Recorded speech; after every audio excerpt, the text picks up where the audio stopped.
मेरे भाइयों बहनों, आप विकासवाद को वोट कीजिए, विकासवाद को वोट। 2019 के जनरल इलेक्शन में राहुल गांधी कांग्रेस का गढ़ समझे जाने वाली उत्तर प्रदेश की अमेठी जैसी सेफ सीट से भी इलेक्शन हार जाते हैं। I am sorry to say, our people are going to go through unimaginable pain in the next 6 months. कोई शक्ति इस पद यात्रा को नहीं रोक सकती, क्योंकि यह पद यात्रा हिंदुस्तान की आवाज है।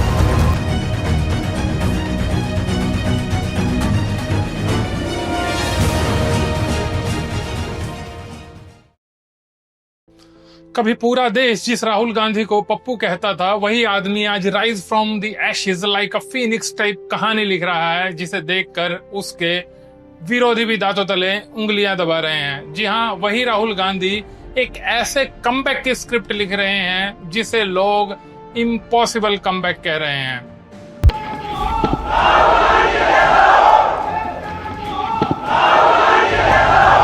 नमस्कार दोस्तों, मेरा नाम है विपिन सरोहा।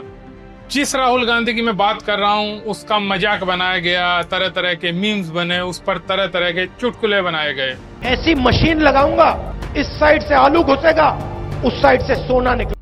ये वही राहुल गांधी है जिसके पिता राजीव गांधी इस देश के प्रधानमंत्री रह चुके हैं, जिनकी दादी इंदिरा गांधी इस देश की first and the only women prime minister रह चुकी है, जिनके परनाना जवाहरलाल नेहरू भारत के पहले और लॉन्गेस्ट सर्विंग प्राइम मिनिस्टर रह चुके हैं। तो आइए दोस्तों, आज हम जानते हैं राहुल गांधी के जिस कमबैक की हम बात कर रहे हैं, वो उन्हें कमबैक करना ही क्यों पड़ रहा है।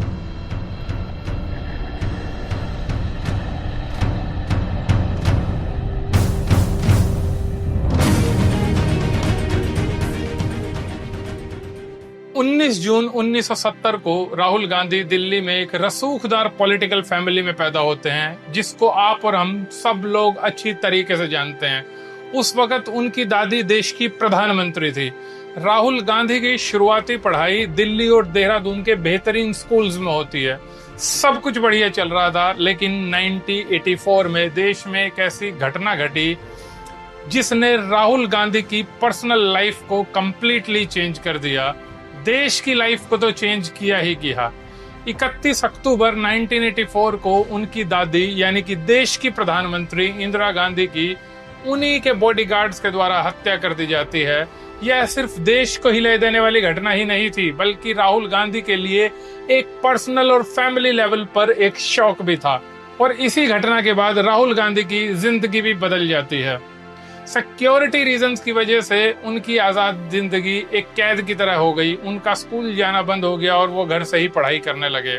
इस तरह स्कूलिंग पूरी करने के बाद साल 1990 में वो हायर एजुकेशन के लिए अमेरिका की हार्वर्ड यूनिवर्सिटी में चले गए। लेकिन 21 मई 1991 को राहुल गांधी के ऊपर एक और कहर टूट पड़ता है और उनके फादर और उस टाइम के देश के प्राइम मिनिस्टर राजीव गांधी की भी एक बॉम्ब ब्लास्ट में हत्या कर दी जाती है। राहुल गांधी उस वक्त सिर्फ 21 साल के थे और अपनी पढ़ाई कर रहे थे।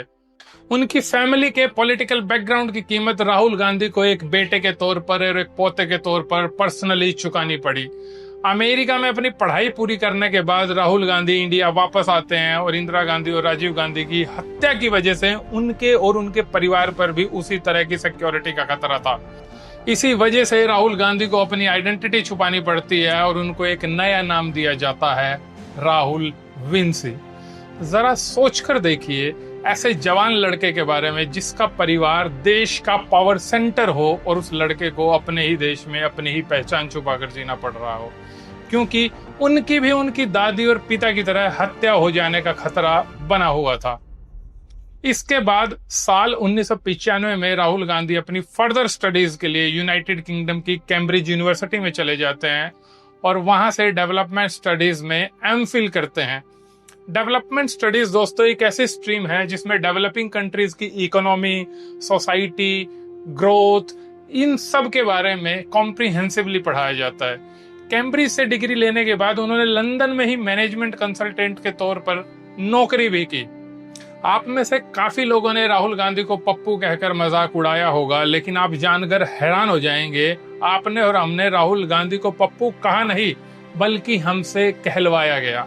लाखों करोड़ों रुपए खर्च किए गए उनकी इमेज खराब करने के लिए। अब आपके मन में सवाल आ रहा होगा कि उनकी इमेज खराब करने की जरूरत ही क्या थी। आप सोच कर देखिए, इस देश की पॉलिटिक्स की वजह से जिस आदमी की दादी को मार दिया गया, जवानी में ही जिसके सिर से पिता का साया छीन लिया गया, उसके लिए देश के लोगों में कितनी सिंपैथी होगी।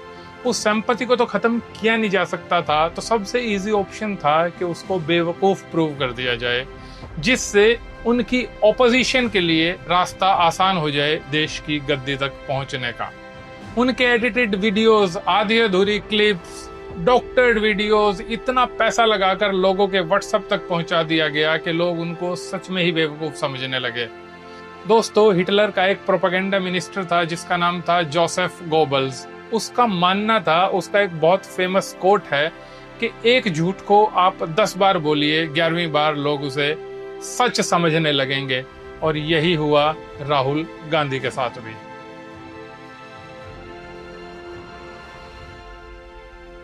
तो चलिए दोस्तों, वापस आते हैं अपने पॉइंट पर।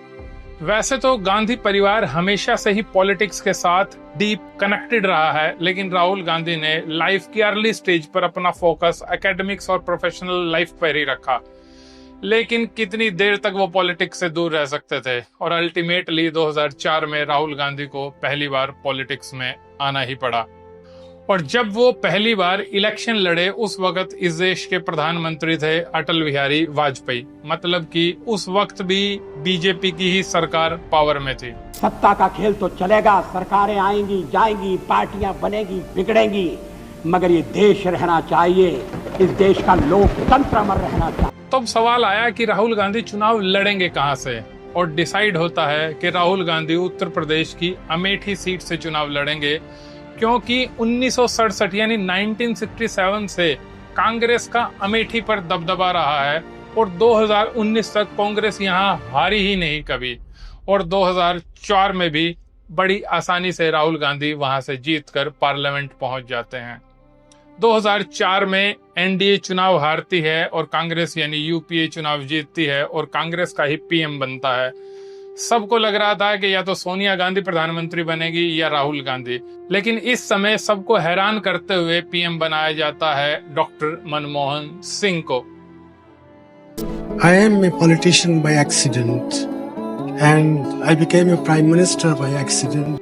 और इसके बाद 2007 में राहुल गांधी को कांग्रेस का जनरल सेक्रेटरी यानी महासचिव बनाया जाता है, और इसके बाद 2009 में कांग्रेस दोबारा चुनाव जीतती है और सरदार मनमोहन सिंह दूसरी बार देश के प्रधानमंत्री बनते हैं। अब यहाँ तक तो राहुल गांधी की पॉलिटिक्स बिल्कुल सही चल रही थी, और 2013 में वो कांग्रेस के वाइस प्रेसिडेंट भी और बाद में प्रेसिडेंट भी बनाए गए। लेकिन राहुल गांधी की जिंदगी में शायद ज्यादा आराम लिखा ही नहीं है, और राजनीति उनके लिए कभी काइंड रही भी नहीं। और इसी बीच 2014 में लोकसभा चुनाव आता है, और मोदी लहर में कांग्रेस सिर्फ 44 सीट्स पर सिमट जाती है। एक बार मेरे भाइयों बहनों, आप विकासवाद को वोट कीजिए, विकासवाद को वोट कीजिए। उस वक्त मोदी लहर पीक पर थी, और बीजेपी राहुल गांधी को वीक और इनएक्सपीरियंस लीडर के रूप में दिखाने की कोशिश कर रही थी, और बहुत हद तक ऐसा करने में वो कामयाब भी हो गई। मीडिया, ऑपोजिशन, बॉलीवुड, आम लोग सब उसका मजाक उड़ाने लगे और उन्हें पप्पू कहने लगे, और सोशल मीडिया पर उन्हीं की स्पीच को एडिट करके जनता के आइडिया को मैनिपुलेट किया गया बहुत बड़े लेवल पर। इसका एक एग्जांपल आप देखिए। ऐसी मशीन लगाऊंगा, इस साइड से आलू घुसेगा, उस साइड से सोना निकलेगा। मेरे शब्द नहीं है, नरेंद्र मोदी जी के शब्द हैं।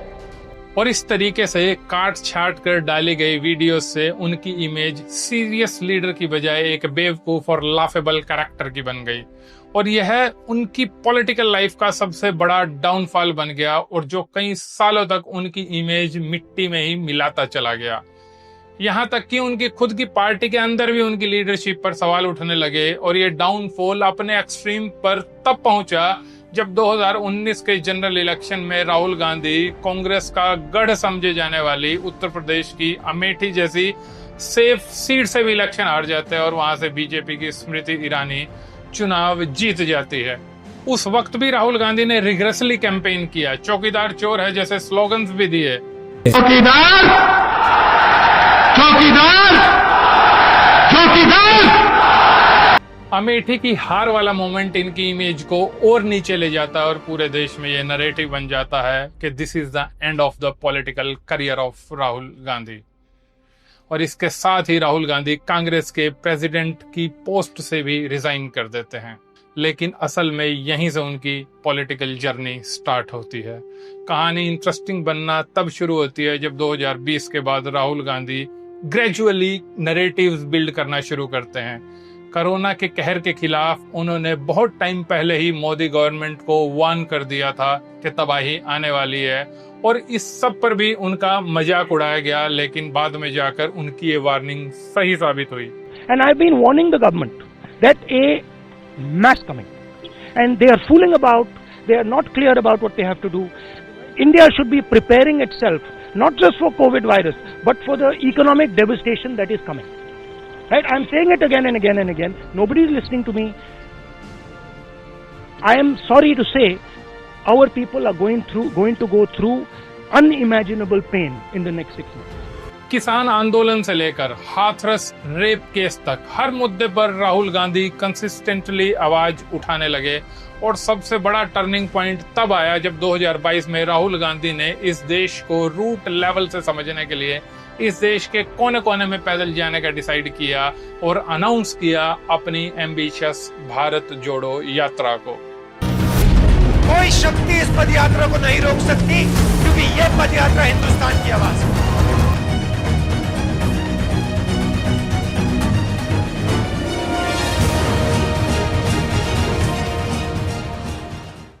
इसमें राहुल गांधी कन्याकुमारी से कश्मीर तक 4000 किलोमीटर की पैदल यात्रा शुरू करते हैं। ये यात्रा शुरू होने से पहले भी उनका मजाक उड़ाया जाता है, लेकिन जब यात्रा शुरू होती है तो लोग इनसे जुड़ने लगते हैं। उनका सिंपल लुक, उनकी बातों की सिंसियरिटी, हर गांव में जाकर लोगों से मिलना, धूप हो, बारिश हो, चाहे बर्फ गिर रही हो, कुछ भी राहुल गांधी के रेजोल्यूशन को हिला नहीं सका। जैसे जैसे ये यात्रा बढ़ती गई वैसे वैसे ही लोग राहुल गांधी को एक नई नजर से देखने लगे। जो बंदा कभी भयंकर ट्रोलिंग और मजाक का शिकार बना था, अब लोगों की नजर में एक सीरियस लीडर की तरह उभरने लगा। इसके बाद उन्होंने मेहनत करना बंद नहीं किया। यूथ के लिए रोजगार का सवाल हो, महंगाई और किसानों की एमएसपी की डिमांड हो, रेलवेज एम्प्लॉइज से लेकर पुलिस तक, मजदूरों से लेकर व्यापारियों तक, हर जगह उन्हीं की आवाज सुनाई देने लगी। 2023 में पार्लियामेंट में डायरेक्ट अडानी मोदी के नेक्सस को उठाकर उन्होंने एक तरह से तूफान ला दिया। मणिपुर दंगों के वक्त जलते हुए मणिपुर में अपनी जान की परवाह किए बिना राहुल गांधी सीधे ग्राउंड पर गए और लोगों से मिले, उनकी समस्याएं सुनी और मोदी सरकार को सीधा चैलेंज किया। और इन सब का रिजल्ट उन्हें मिला 2024 के जनरल इलेक्शन में, जब कांग्रेस 99 सीट जीत गई, जो कि 2019 में मिली सिर्फ 52 सीट से लगभग 2 गुना थी। कांग्रेस अपनी अमेठी वाली सीट को भी फिर से रिगेन करती है और स्मृति ईरानी, जो कि कैबिनेट मिनिस्टर थी, वहां से चुनाव हारती है। दूसरी तरफ जहां बीजेपी 400 सीट लाने का दावा कर रही थी, वो 250 सीट भी नहीं ला पाई।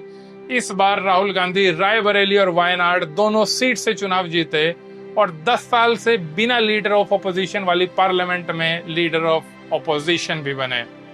और इसके साथ ही उन्होंने एक स्टॉक मार्केट मैनिपुलेशन का इश्यू उठाया और नरेंद्र मोदी और अमित शाह को स्टॉक मार्केट मैनिपुलेट करने के लिए डायरेक्टली एक्यूज किया।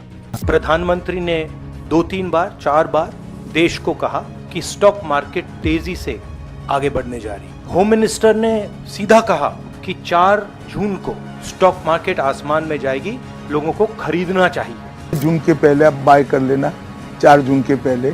4 जून को खटाक से स्टॉक मार्केट अंडरग्राउंड चला जाता है। हजारों करोड़ रुपए यहां पे इन्वेस्ट हुए, 30 लाख करोड़ रुपए का लॉस होता है। किसका लॉस होता है? रिटेल इन्वेस्टर्स का। राहुल गांधी ने बताया कि कैसे इसमें बड़े लोगों ने पैसा बनाया और आप और मेरे जैसे छोटे इन्वेस्टर्स और मिडिल क्लास के लोगों का पैसा लाखों करोड़ों रुपए डूब गया। हिंदुस्तान की स्टॉक मार्केट की हिस्ट्री का सबसे बड़ा स्कैम है। और चूंकि ये मुद्दा आम आदमी से सीधा जुड़ा था, इसलिए राहुल गांधी की बात ने लोगों को डायरेक्ट हिट किया। 7 अगस्त 2025 को राहुल गांधी एक प्रेस कॉन्फ्रेंस में सामने आते हैं और पूरे देश को हिला देने वाला आरोप लगाते हैं। वो आरोप होता है वोट चोरी का आरोप। यह है चोरी। 5 तरीके से होती है। Bulk voters in single address, single bedroom का घर है, 80 वोटर रह रहे हैं उसमें, अलग अलग नाम, अलग अलग परिवार, और जब हम वहां जाते हैं हमें बताया जाता है यहाँ पे 80 लोग नहीं रहते, यहाँ पे ये लोग हैं ही नहीं, कोई नहीं जानता है। राहुल गांधी ने डाटा दिखाकर कहा कि देश में 1 करोड़ से ज्यादा मिस्ट्री वोटर्स हैं। उन्होंने आरोप लगाया कि इलेक्शन रिजल्ट्स को मैनिपुलेट करने के लिए वोटर लिस्ट में एक बड़े लेवल पर, बड़े स्केल पर गड़बड़ की गई है। इससे भी देश में एक तरह का पॉलिटिकल स्टॉर्म आया और लोग इस पर सीरियसली बात करते हुए आपको आज भी मिल जाएंगे। और सबसे बड़ी बात तो ये थी कि जब राहुल गांधी ने ये आरोप लगाया तब ना तो ओपोजिशन पार्टी से कोई क्लियर जवाब आया और ना ही इलेक्शन कमीशन की तरफ से कोई क्लैरिटी आई। और इसी साइलेंस ने लोगों के बीच में एक डाउट पैदा कर दिया और लोगों को लगने लगा कि कहीं ये बात सच तो नहीं है। यही वो बिगेस्ट मोमेंट था जिसमें राहुल गांधी के इस आरोप ने राहुल गांधी की इमेज को सब्सटेंशियली इंप्रूव किया। अब लोग उन्हें एक ऐसे नेता के रूप में देखने लगे जो सिस्टम से डायरेक्ट टक्कर लेने की हिम्मत रखता है बिना किसी लाग लपेट के। जहां लोग मानते थे कि राहुल गांधी का पॉलिटिकल करियर खत्म हो गया है, वहीं से राहुल गांधी ने एक इंस्पिरेशनल कमबैक की स्टोरी लिखी। दोस्तों, मैं राहुल गांधी का फैन तो नहीं हूं, लेकिन एक बात जो राहुल गांधी से हर आदमी को सीखनी ही चाहिए वो है कभी हार ना मानना। हम जैसे लोग जहां एक वीडियो पर व्यूज ना आने से हार मान जाते हैं, वहां एक हर तरीके से संपन्न परिपूर्ण आदमी 10 साल तक मिट्टी पलीत होने के बाद भी लड़ता है, ऐशो आराम की जिंदगी छोड़कर इस देश की पैदल यात्रा करता है, जबकि उसके पास ऑप्शन है पूरी दुनिया में कहीं भी सेटल हो जाने का और एक लग्जूरियस लाइफ जीने का। इस केस में तो राहुल गांधी को इस देश का रोल मॉडल होना ही चाहिए। खैर, अगर राहुल गांधी को सत्ता में आना है तो चैलेंजेस अभी और भी बहुत पड़े हैं। एक शेर मुझे याद आता है कि इन्हीं पत्थरों पर चलकर अगर आ सको तो आओ, मेरे घर के रास्ते में कोई कहकशा नहीं है। तो अब सवाल आपसे है कि क्या राहुल गांधी 2029 के इलेक्शन में मोदी के लिए असली चैलेंज बन पाएंगे या नहीं? अपना ओपिनियन कमेंट करके जरूर बताएं। तो दोस्तों, अब इजाजत दीजिए, और अगर आपको ये वीडियो पसंद आया हो तो इसे जरूर लाइक कीजिए और अपने प्रियजनों के साथ शेयर कीजिए। अगर आप चैनल पर नए हो तो सब्सक्राइब जरूर करें, क्योंकि अभी और भी ऐसा informative stuff on the way है। चलिए, अब मिलते हैं नेक्स्ट वीडियो में। तब तक के लिए अपना खूब ख्याल रखिए और मुस्कुराते रहिए। धन्यवाद।